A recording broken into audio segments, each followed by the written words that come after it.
the difference between how Lily is standing and Madeline? Anyone? Closed and open.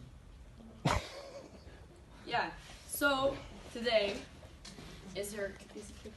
Yeah, you can have that for me. We're gonna give you a workshop about body language.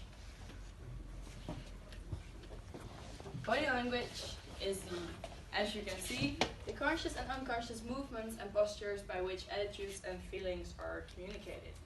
And body language is really important because 65% of what we are communicating is non-verbal, so it all has to do with body language. And why is it that important then? Well, if you're standing close like Lilia did, how convincing is your story really?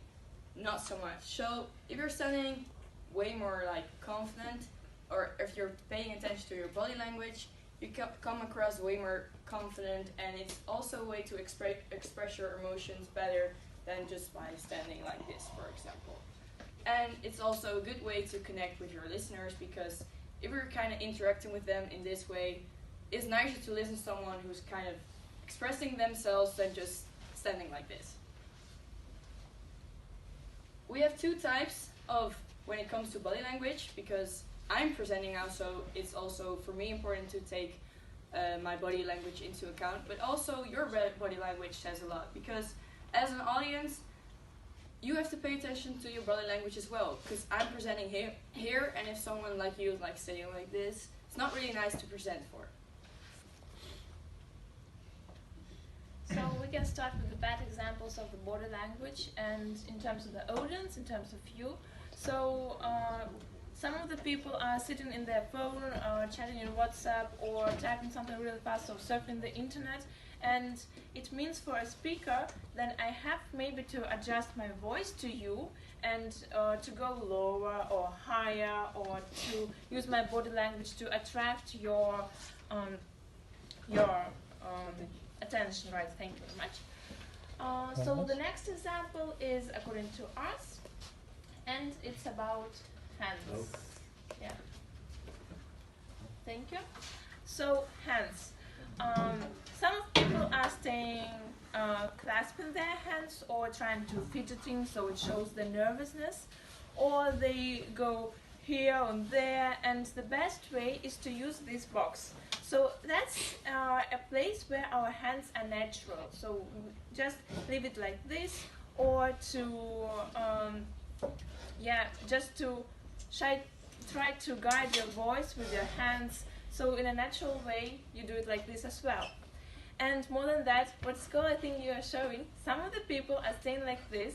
So it could be thought like a political way. For example, Angela Merkel does it, or Bill Clinton shows his thumb finger. And the audience could think about political reasons, and also it could be looking like you are aggressing, pointing something, or try to convince the audience. So it's not the best way to do it in presentation, at least in terms of our presentations.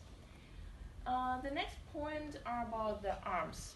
So how I was standing in the beginning was like this, and it's not an option.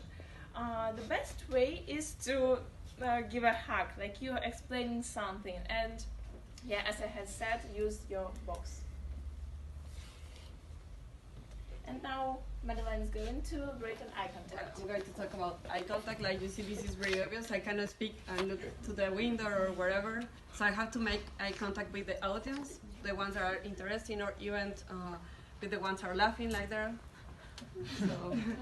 And also, like, we are presenting together, and for us it's not really nice if we are looking outside the window while Madeline is presenting. About posture, I cannot explain something like looking like this guy, so you must have a straight posture and be looking to your audience and open to the audience too, so you can catch their attention and be serious about it.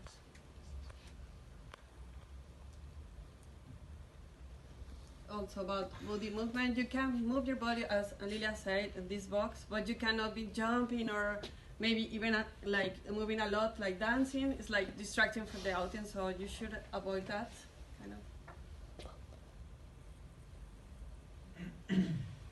And about your legs, try to stay in a comfortable position.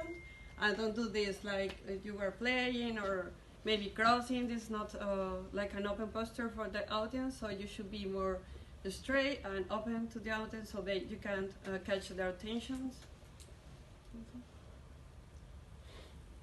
Yeah, and the face. So as you can see here on the slide, this is not a good example of a face that you would do when you're presenting.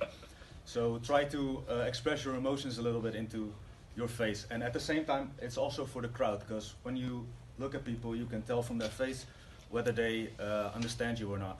So that is something to keep in mind. And as well as presenting, you can also view it as a performance, right? And this is the audience where you stand on, and your face is the most important way of communicating. So with that said,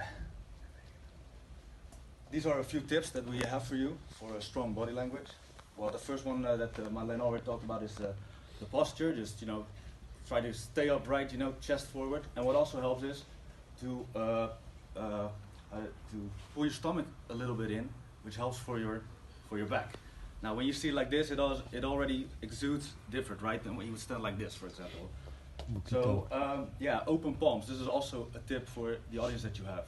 Sometimes people, when they present, they close their hands off.